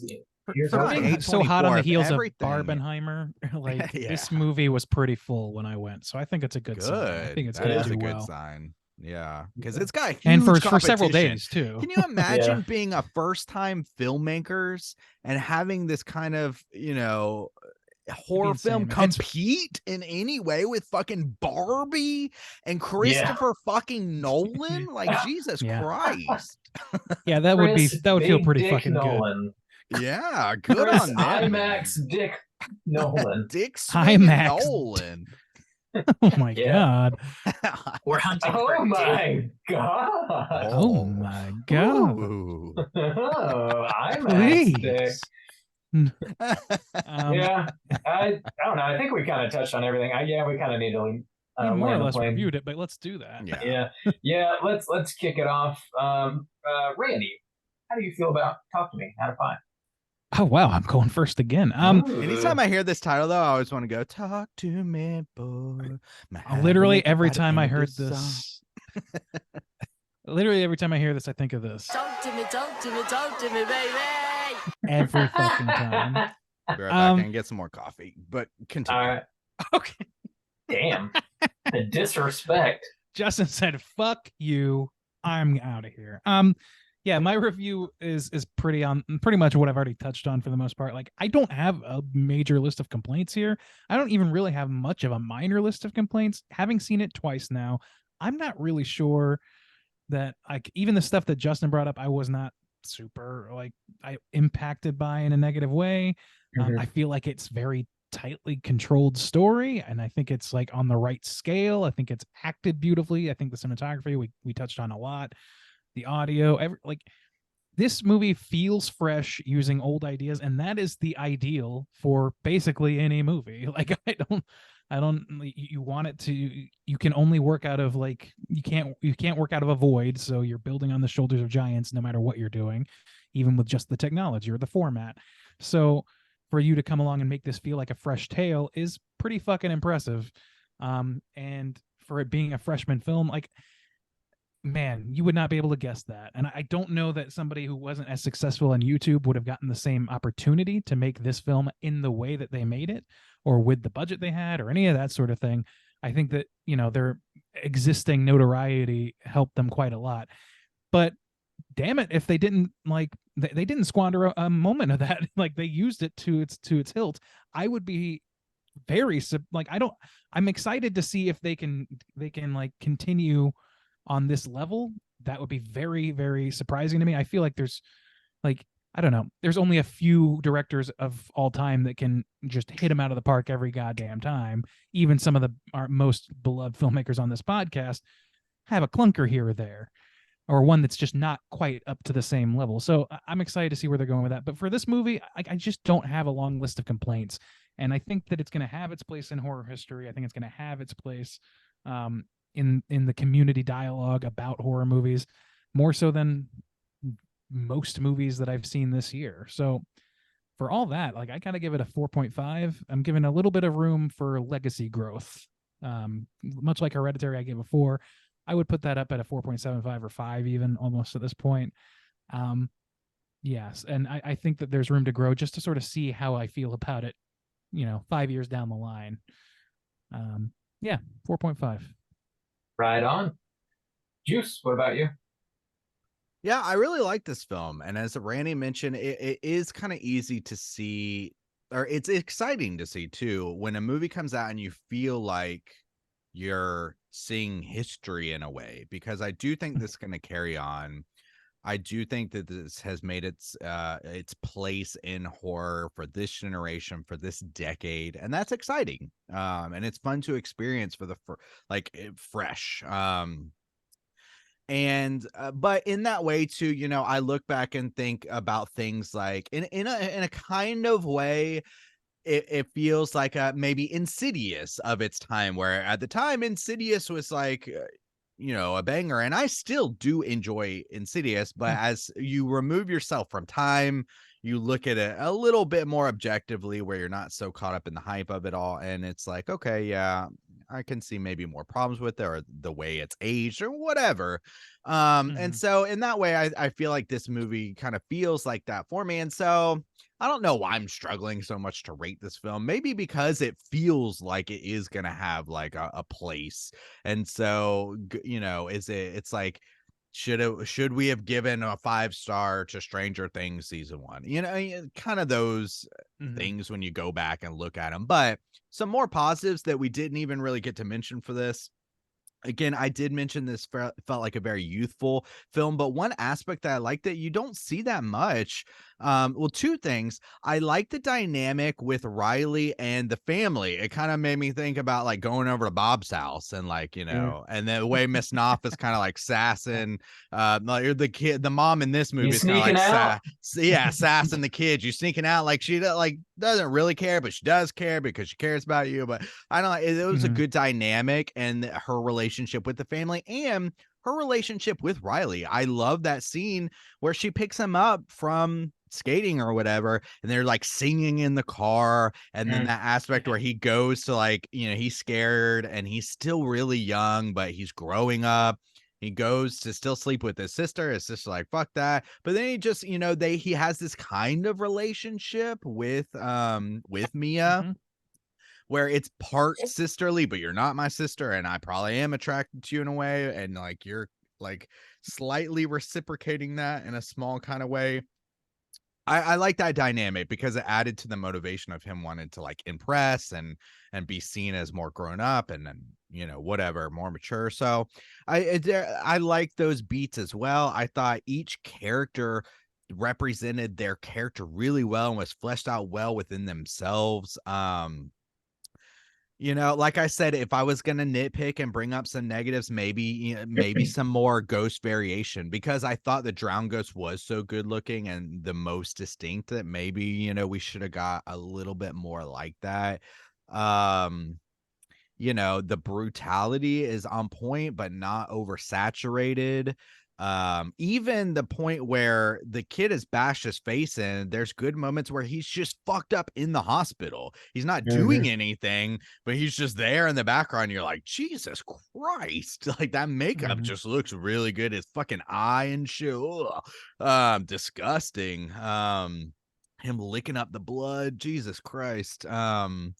But yeah, and for me too, there was like a little lull in the second half that I found the ending kind of like a little confusing, except I will say another banger choice and idea was the end where she reaches for the hand or whatever. Fantastic. So great, yeah. Like how satisfying was that ending? Very circular. Yeah. And to know that the hand is moving on in this different culture and this new group of people, and they're doing, man, like, they made a lot of good choices. So I'm kind of like teetering, and I feel kind of weird, but also like, I don't know why I'm giving it like so much weight, but I think I will also give a 4.5. I would say feel like, in my opinion, it's maybe more likely to fall over time, closer to a 4. But for now, I'm going to ride that hype train, and I'll say this is a great one for the year.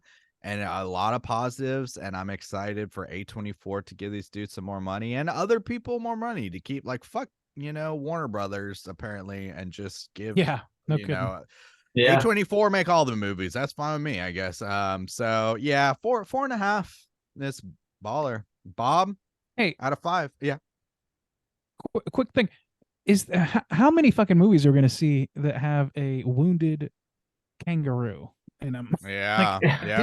What else was it? We saw one this year already, didn't we? Didn't we?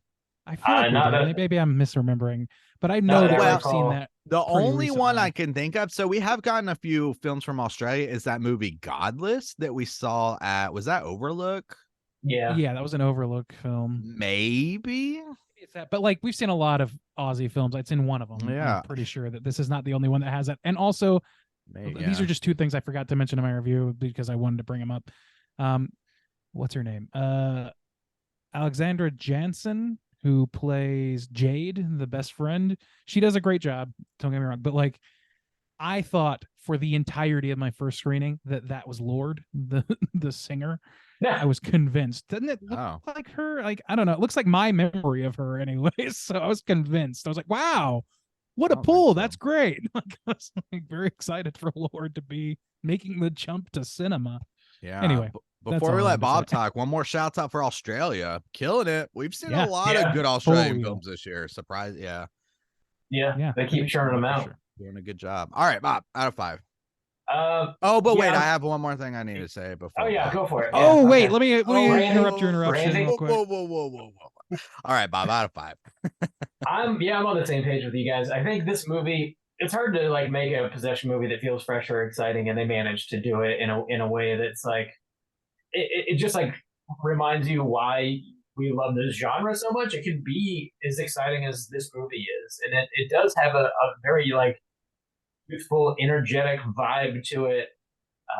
It's fun to see like a new original voice making a debut feature and just knocking it out of the park. Like you can't wait to see what these guys have up their sleeves. Like they're gonna keep making movies. Like what are they gonna do? It's exciting, and it seems like they're very not exclusively like horror hounds, but like very much into horror. So I'm sure they're gonna make some more horror movies over the years, and hopefully they fucking rule as much as this one does.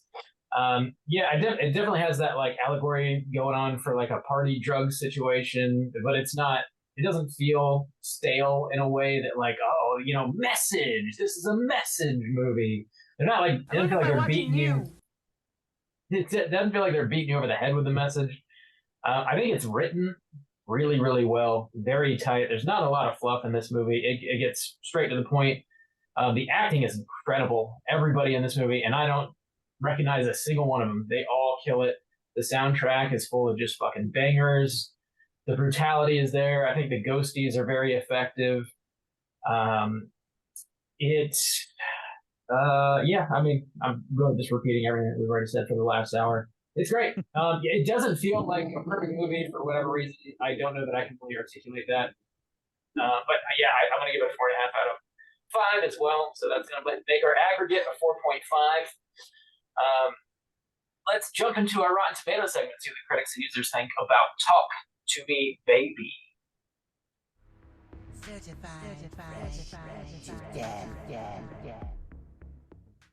All right, ladies and gents, this is the Rotten Tomatoes segment in which I'm going to have these two gentlemen guess within the best of their abilities what the aggregate positive score is on RottenTomatoes.com for Talk to Me. We're going to start with the critics and then move on to the users. So there are 188 critic reviews for this film. So the festival circuit did it well. Yeah. It's got just under 200 there. We could have been on there if we just had like 16 more. Could have been. Yeah. Apple Review us reviews. so that we can dilute the pool, please. We need to dilute. We need it. Juice, I'm going to start with Water you. it down. What do you think the aggregate for that 188 critical reviews, what do you think that's going to end up being? I just heard just a lot of positives. I mean, I think the critics are probably going to be positive on this too. First time filmmakers, kind of DIY situation. A24 usually gives things a good boost. So I don't know, man. Do I go that high? Respond! 88. I just Whoa. couldn't quite hit the 90 mark for some reason. I don't know. I just This is high stakes. The I skeets know, and heats are I on the know. line. my reputation. Yeah. Wow. Sterling as it is. Bob, how about you? Where do you land on that? How do you differ? I'll take the 90. I'll do it. Let's get Ooh, crazy. man. Let's get Well, crazy. fortune favors the bold. Bob's gonna take this one. 95%. Ooh. Certified to shit. What was Certified to shit. What was ours? 4.5. Yeah, 4.5. I'll give it. Nine- Okay. And that's a 90. Yeah. Okay. Yeah. Yeah, we were a Wow. little more tempered in our review. Yeah, 95%. That's a pretty Whoa. damn good critical reception. Let's see if the Yeah. audience agrees. There's over 250 verified ratings on our audience score. Bob, you're going to start with us this time. Where do you think those 250 ratings are going to put us? I think it's going to be pretty high still. I don't think it's going to be higher than 95 though. That sounds nuts. There's got to be some haters out there. There's just got to be. I'll do a 89. 89. Man. Yeah. Ooh, you guys are really, you're really painting yourselves over this one. Juice, okay, where are you gonna go with this? Up, down, sideways? Where are you going? Where are you going? Yeah, I don't know. I feel like I'm like sticking with my kind of like slightly negative disposition towards it. So I'll take the under. I'll take the boys at 86. Whoa. 86. All right. Well, this time the sourpuss is going to take it.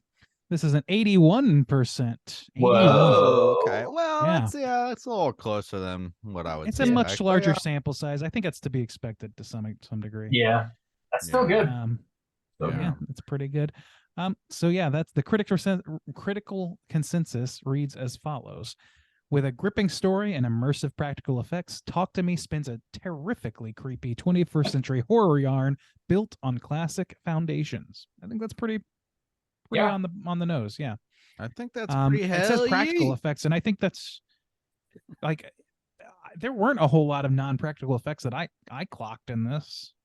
Did you guys notice No, anything? I think it, Like there was clearly some digital effects, like yeah, enhancing smooth things, some but stuff over and whatnot, but yeah, but They were man, mentioning in that there's that one thing I saw that if they did CGI, it was working with some practical effects. yeah, which is Yeah. which makes Which perfect is sense. how And you should I do didn't, it. yeah, Yeah. and I didn't clock it at all, which is not how some other movies have done it. So oh, well, There's Randy not will any- clock it.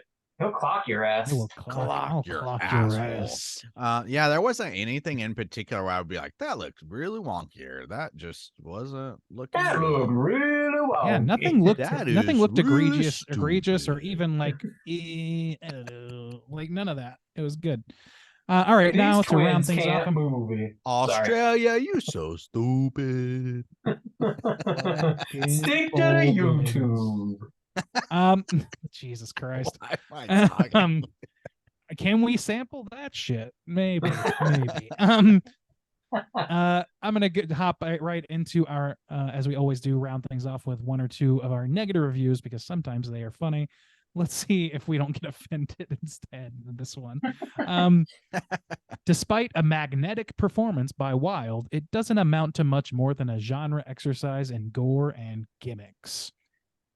I don't know what to say. to I that. find it very Dumb. gimmicky. That's pretty. No. Yeah, that's I pretty guess you could diminutive. call the hand kind of Diminu- gimmicky. Diminutive. I don't think so. Like, I mean, I guess you could. I would. yeah, I mean, you could. I could say that I fart gold. That doesn't make it so. Oh, you do, brother. I believe it. I know. Brown gold. I shouldn't have used that example because Depends on how you famously spin it. poop You could gold. sell that shit, you know. That's I gold. right sure there. could sell that shit. So I mean, gimmicky in my mind would be things what they swayed away from, which would be the typical kind of. There's like no jump scares in this. There's no gimmicky sound like drops where some, or even like even the way you said they used the music was well. We didn't even really talk Yeah. about that one scene again where they're doing it again, but everybody's doing it, and it's kind of like the music where the ghost is kind of singing it or whatever. That was a wild scene. You know Freaky, which one yeah. I'm talking about? Yeah. Yeah, that was really cool. All right, let's So, read one gimmicky- more here. yeah, gimmicky does not strike me like to the extent this movie is gimmicky, any horror movie is gimmicky. Just making a horror movie is a gimmick, sure. Yeah. Clock 'em, Randy. Yeah. Thank you, buddy. Thanks. Gold Let's dust read one their more ass. negative for the fun of it. Talk to Me puts kids and animals in danger without enough corresponding filmmaking finesse. I don't fucking know what this is saying. What? Does she Putting think that people were hurt animals on the in set of this film? danger? Like, I don't. If that's true, that's the first I'm fucking hearing of it. And I don't know what Yeah. animals. Like, I don't. There was a like, dog and a the- kangaroo. There's a dog and a kangaroo. That dog was not in danger. I assure you of that. But the kangaroo. I mean, I don't know. Maybe she knows something we don't. But otherwise, Yeah, this I seems don't- like completely out of nowhere to me. Maybe does she mean in context of the movie? Because like it's a see, horror, that's it's what- a horror movie. I know, but it doesn't have filmmaking finesse. Not enough filmmaking finesse to depict animals and kids getting hurt. I guess. Stick I don't to think- YouTube.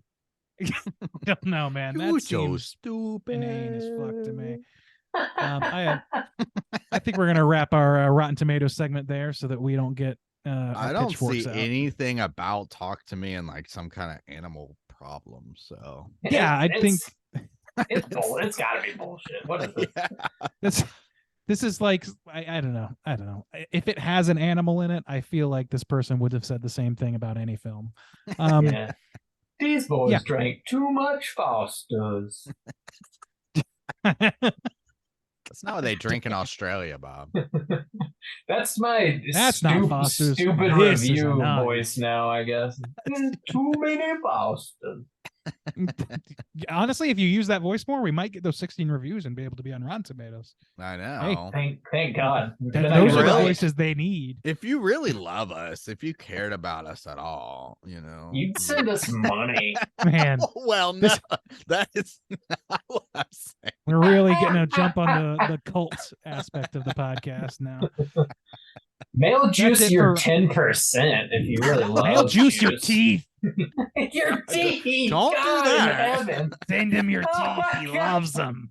They He give makes him little power. And your toenails too. Send him your teeth and toenails and your nut butter. What? What? Where is this coming from? Your nut butter. Look, man, being in a cult isn't all rainbows and sunshine. Oh, So I thought we were you gonna gotta get have some guys one- nut butter. I thought we were gonna have one respectable cast, but I just That's just can't get the that one. was that's. I'm not responsible for your mistakes and judgment. Instead, Randy's soliciting for people to mail their semen to you, is what he wanted to show. Okay. Put it right there in well, the old envelope. That was it's just leaking out, and it's oh god. Any questions? Okay, we got some trivia. Let's do it. Oh shit!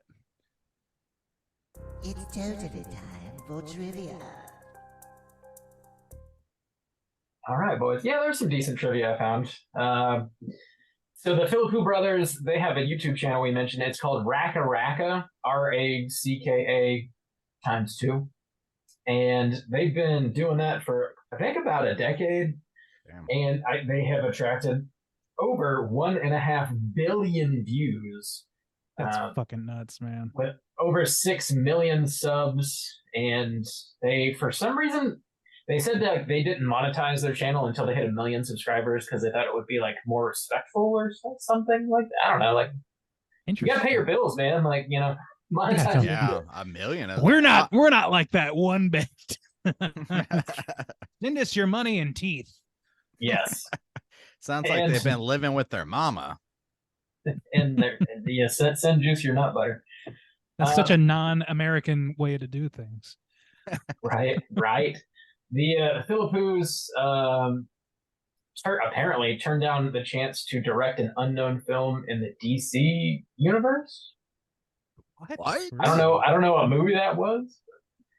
Is Also, DC maybe that's- doing that bad that they're going to Dude. give one of their properties to people who've never made a Never film made before? a film. Never Dude, made a maybe. feature film. I mean, Jesus Christ. stunt casting has reached the director's chair. That's all I can say. Maybe. Damn. Just give it to fucking like I don't know Gary Busey. Let Give it to him me, smear I some guess. shit on the wall. Okay. Jesus. Yeah, just let him do it. Anybody like, hey fella, you look like you love the Blue Beetle. You want to direct something? Sure. Blue fucking Sure. Beetle. These boys, Randy, you brought up the Babadook.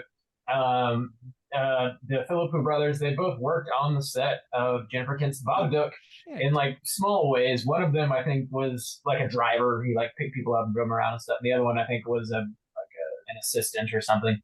But it was like the first major motion picture that they actually worked on and got paid to work on. So they were there. That's They rad were, as fuck, man. yeah, it was shot in their hometown of Adelaide, which I didn't realize that. But yeah, so they know Jennifer Kent. Hmm. Dude, Apparently, that like, I'm sorry. yeah, I go just ahead. love. I just want to gush about that verse. I fucking love that. Yeah. That explains so much to me. Is like why they. I don't know. You had to have learned some lessons just Yeah, being I'm on sure. that set, seeing how things operate, and then just watching the film after the fact, and being like, Oh, yeah. okay, yeah, this is how you fucking make a movie.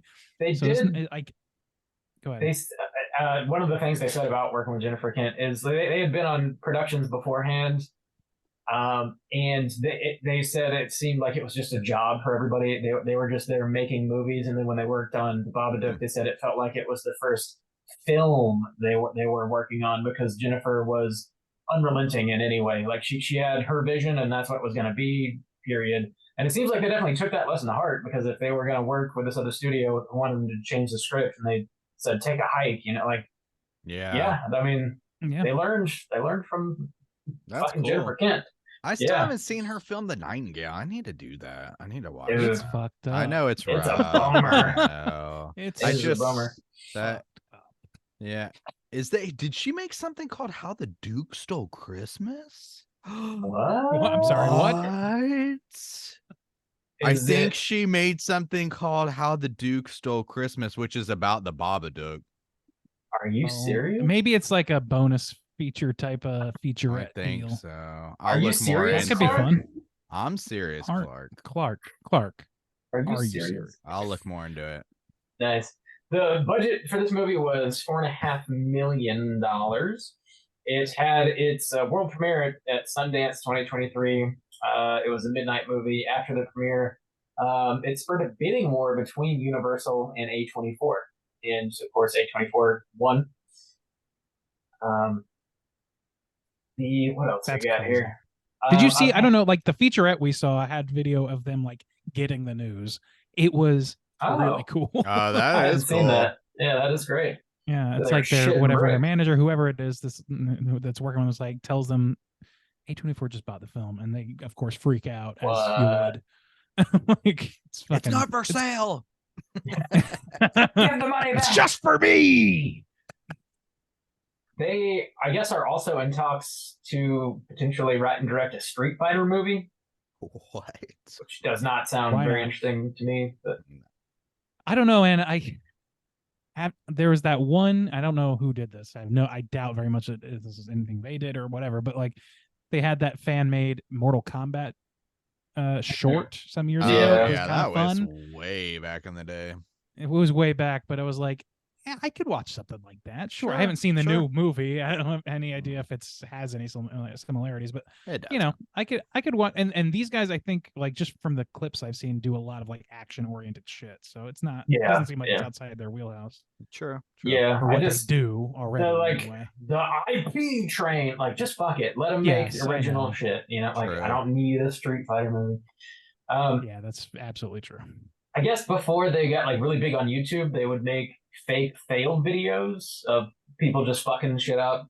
And I guess some of them got like, circulated around, kind of popular. And there's a few that I guess played on like Jimmy Kimmel and shit, like late night talk shows would play some of their stuff. But they would think they were real and like didn't realize that Oh these my god. Australian dudes just like made these Dude. shorts. Yeah, you gotta be forthright about that shit. I think it's kind of great. It's great. As long as you later come out and they're just like, we pranked Yeah. you, sort of thing. Like I don't know. It I don't blows know. my like, the- mind that big productions like a Jimmy Kimmel show doesn't in any way though research the Check the validity material or- they're gonna yeah. play. You should watch this documentary about the Found Footage Festival founders, who did this circuit of showing up on news. What is it, like morning shows across the U.S., like early morning shows, as like insane things. Like primarily the one that got them in trouble legally was one where they pretended to be a quote unquote strongman duo, and they went on there and it's like, this is how you can like exercise in your home and get strong and buff like us. They are not strong men, by the way. They are average sized to out of shape men, and they would like hold sticks and the other guy would chop it in half, and hold a stick and the guy would chop it in half. They would go on morning shows, nobody would ask questions about it, and it would like, I don't know, like there's so little like that, and like they argued in court that that's what they were satirizing, is that they're not doing their due diligence. Yeah. So they were able to get out of this huge like getting sued situation by basically saying like, look, it's on you guys to vet your guests, not on your guests to be sane or like anything.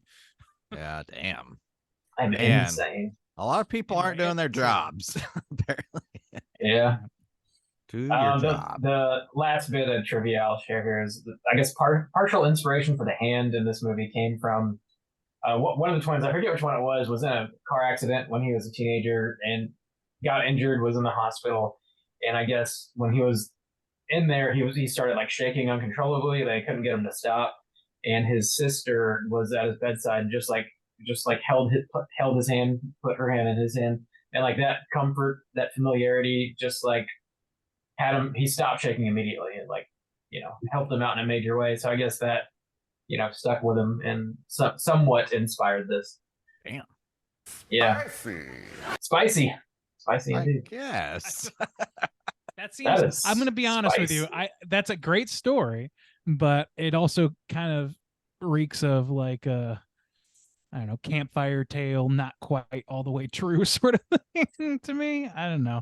Not a call out, but just saying, like, it strikes as a Randy little doesn't. unbelievable. Randy thinks you're a liar. Randy's They're clocked you, liars. Australians.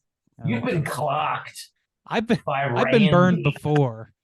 That what was one guy told me that he saw 2 footprints and after he got rescued off the beach, and I just don't believe. I can't believe there was anything only anymore. there was 2 But sets, there was and only then there one was guy- one. But there was never 2 footprints. He just said that. He made it up. I can't believe anything anymore. What is happening? I don't know. You got what's wrong? clocked. All right, I'm rolling with it. Speaking of rolling with it, it's time for Cooter of the Week. Hell yeah, it is. Straight chillin'. Cooter of the week.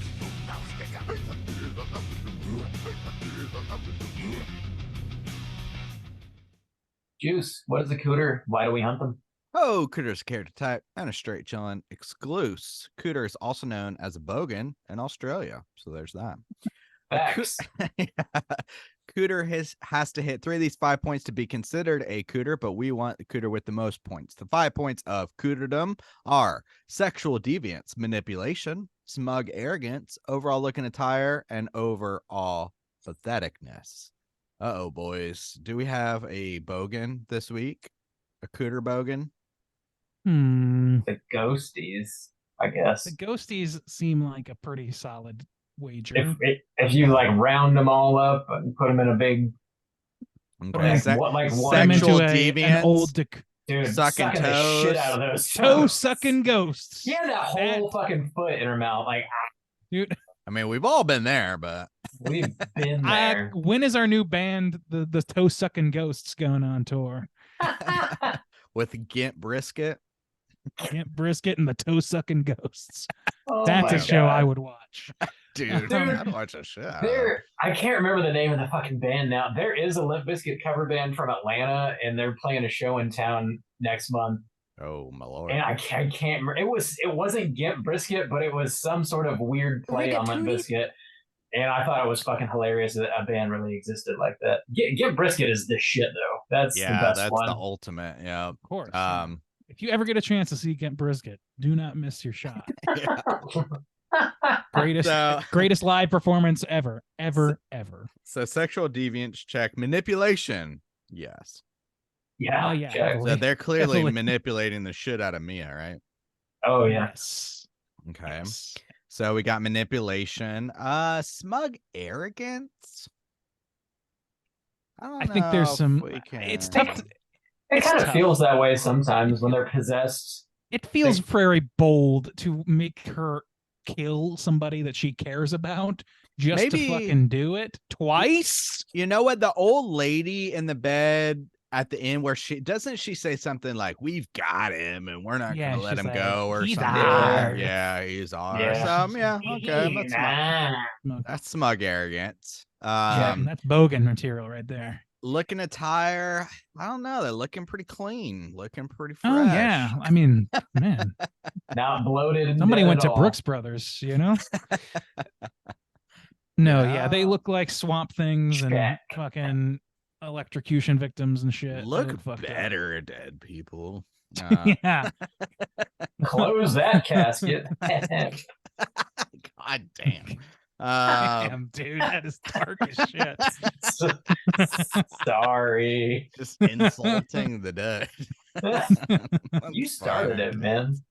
Oh man, Maybe. I'm gonna pay you $100 to fuck off. I'll Deal. take that deal. Yeah. And the last one would be overall patheticness. I don't know. It's I not mean, like yeah, a serious I- pathetic moment, is Get there? your own losers. Get your own it's one of those things where body. like the patheticness is a byproduct of all the other points to some degree. Yeah. Yeah. So like, I don't know. It's a tough one to pull, but I think we got more than enough to Yeah. close the book Yeah. on We got these 'em. guys.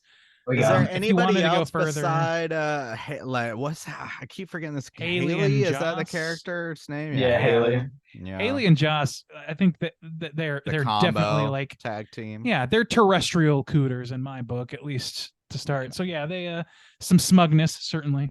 Yeah, S- smug certainly, for sure. fucking, Yeah. manipulative. Manipulation. I think there's definitely some of that because they peer have like some pressure, yeah. peer Yeah. pressure, all those Yeah. sort of things, but also there's like there's I don't know if you guys heard this, but like when Mia is freaking out after having just seen Riley do all that shit that he did under the possession, she's like, there's kind of like in the background, sort of like faded Yeah. under her. They're like, "What do we do? We gotta We gotta get get our story straight." And they're like, yeah. absolutely like manipulating the situation as much as they can to Sure. stay out of any trouble, and just Mhm. by sheer virtue of it being like filmed, and then people like I guess the police being able to see that nobody touched him, Mhm. they just happened to get out. But just because they're bad at manipulating things doesn't mean that that's not on their minds. Honestly, too, that's So, yeah. like maybe a little bit, not necessarily a plot hole, but if I had a video and I'd just be like, I mean, you can look at this video.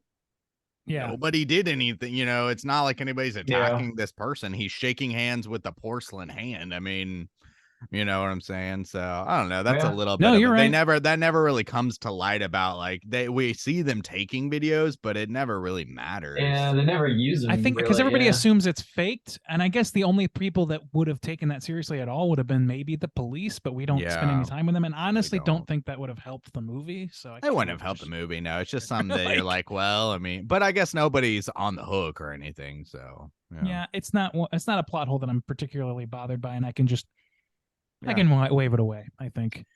So yeah, we So, got those, and yeah. then smug manipulation. What else we got? Looking attire, they look fine. They look of their age. normal. What am I missing here? Sexual deviance. We don't see Not really. anything of that, really. No. And then overall Um, patheticness. They kind of just bail and they get pretty freaked out. Yeah. usually. I I think think it's pretty I think it's pathetic to like use your friends as a source of entertainment when you know that there could be like severe consequences to what you're doing. True. yeah, it is. But and like take that allegory and put it next to put it next to alcohol or drugs or like doing backflips on the trampoline, and it's loses Yeah. the same level of punch. So Aw, Don't do anything, kids. yeah, what the stay trick in to your having room friends and study.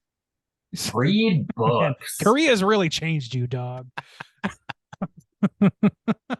Yeah, so No, I think I don't know. I think they're low level cooters because they're kids, but I think Yeah. I think they're in there. they could grow out of it. We'll see. The patheticness of like involving a young child just because somebody said, "Yeah, Yeah. go for it." Like, no, they To have have no, no servers. kind of like Like, personal responsibility. Yeah. absolutely none. Yeah. Yep. Yeah, I think we got him. All right, we got We 'em. got them. Lock him Cool. up. Let's skip what we've been watching this week. We're going a little long, and I don't think we have a whole lot to talk about. Anyways, A little long in the tooth. we're long in the tooth here. We're old as shit. Well, y'all are. Yeah. We are old as shit. We do have a voicemail though, so let's jump into our hotline screams. Hotline scream.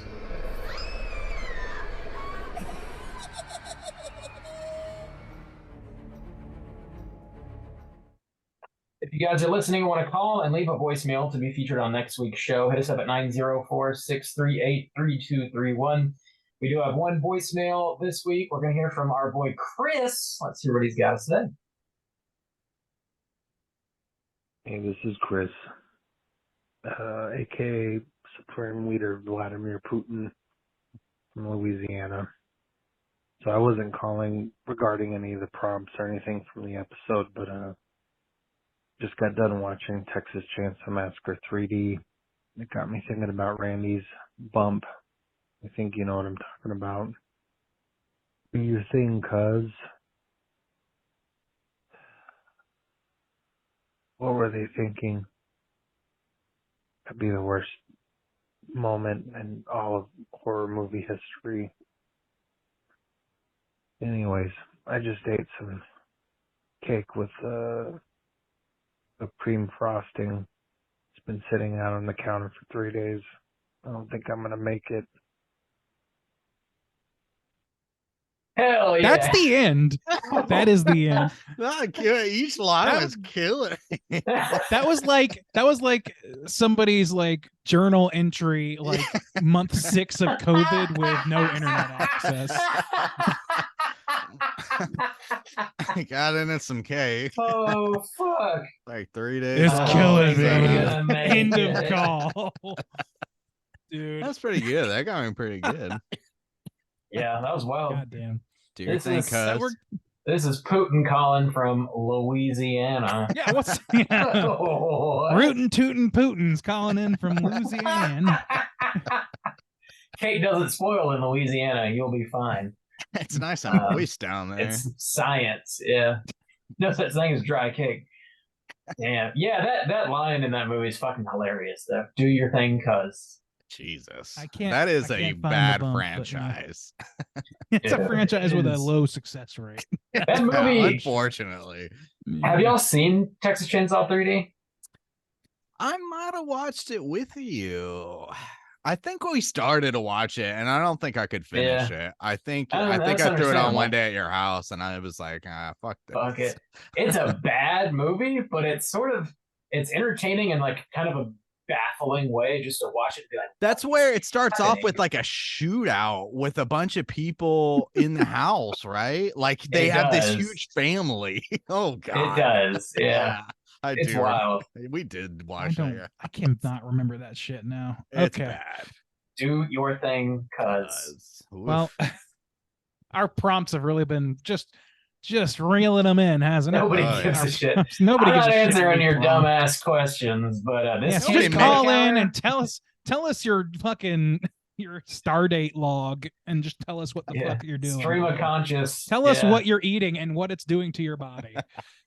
We are your live journal. Call in. Leave a Oh, message. Yeah. This yeah. Nobody makes is it your to the Twitter- end of this cast. Y'all are kidding Since yourself. since Twitter's all fucked up now, you can come here and drop your information about your food intake and how terrible lines from movies. We're Just the call new in. Twitter. There's yeah, we're the new Twitter. We're the new town square. Call in. We Zeet us. Zeet at us. Goddamn. Oh, Yeah. Our Thanks for post is calling. going to be called Rigatoonie. Rigatoonie us. yeah. Tuning it up. Tuning it Man, up. I retuned that guy last week. It was rad, dude. Retuned.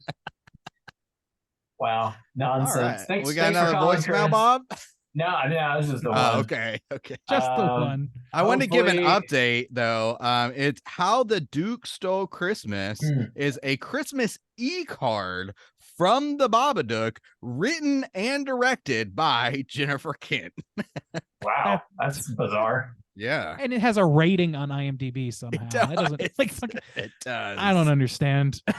I Yeah. don't understand. Is every What? fucking e-card that my mom sent me that's got like a little bunny jumping on and sitting on a flower and then it's saying Happy Easter? Am I supposed to be rating those Yeah. on IMDb?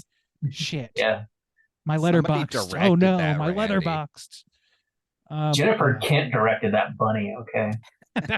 that was a David Lynch joint. All right. Yeah. What are we watching Yeah, I next think- week, Bob? Thanks for Yeah, what calling, the fuck are we Chris. talking about? I hope the cake didn't murder your ass. Yeah. Next week, we're gonna be talking about another new release. We're gonna hit up a Disney joint, The Haunted Mansion. Ooh, Haunted Ooh. Mansion. You know what? We are more than halfway through the year now, and we're getting into some Mhm. more. Before we get into some new stuff, maybe do you have halfway 2023 best of list or something? Top 5, top 10. Oh yeah. What you Call been in, digging this yeah. year? Maybe we missed something. Maybe there's some bangers out there that we haven't seen. I just had a panic moment where I thought you were asking the two of us. I was like, no, No, I don't. Oh, God. no. Like if anybody wants to call in and give us like their, halfway to top 10 or something, Halfway to top 10. something call like in. that. Let us know. Let us know. What the bangers and mash of the year? Run them down. 904-638-3231, or you can call in and say, fuck your prompt. I ate this chicken wing off the ground and I'm probably going to shit my pants in I'm now. feeling great. Once I pooped in my pants in school and I just left it in all day. You just leave it all day. No Tell us one's about gonna your notice. Pants pooping. It's what you do. Just It's hide the it. only move. The It's the only harder choice. you sit in it, the less. All you got to do is just be like, hey, what smells like shit? Who did that? Who pooped in their pants? Who pooped in my pants? Oh my God, there's poop. Who pooped it? Who put this here? Who smeared shit on the inside of my pants? On the inside of my pants and ass crack, somebody has smeared their own shit. Who did this Anus. to me? Somebody is out to get me. People I'm not gonna always be able to reaching close their out the show if we keep hands making shit jokes. into my shorts and smearing making shit jokes, all this over episode my will not body. end. I'm trying to keep it going. I know it, man. I know Bob it, man. Oh God. I'm crying. I'm crying. trying to end on a high note. Oh Jesus. Call in with your shit in your pants stories and make me do lose my that. damn mind. Don't do Dude, I it. want to hear the story. I know you do. Bob wants to hear the story. I want to hear the stories. I want to hear it. Grow up, I got to hear them shit stories. Oh fuck. If we start, dude, the shit cast has to become a reality because we just it should be Apparently. like it should be us talking about shit and just Bob laughing the whole time in the background. He will not be capable of intervening at all. A little God. bit. I want to hear them Man. stories. Oh God. Oh man. fuck. God, Bob, dude. can you do the job? Can Yeah. you do the job? Oh, I'm back. I'm back, man. Okay. Call in, All talk right. about whatever the fuck you want. Oh shit. Yeah, next week, Haunted Mansion. Slam your eyeballs into it. Get ready for next week's show. Hit us up on all the social medias. We're even on X and the threads and all Harley. that shit. Yeah, just search Straight Chilling Podcast. We'll pop right up. If you want to join our daily Slack channel conversations, hit us up on one of those social media outlets and let us know, and I'll send you a link so you can do so. We have a wonderful group of creeps on there, and we talk about the movie of the week and, every fucking thing else in the world. Books. There's been a lot of book chat, a lot of music chat going on here recently. It's a great group. Join us. That's going to do it for us this week at Straight Chilling. Until next time, as always, all you mother truckers, please keep chilling. Little kids doing drugs, it turns my stomach.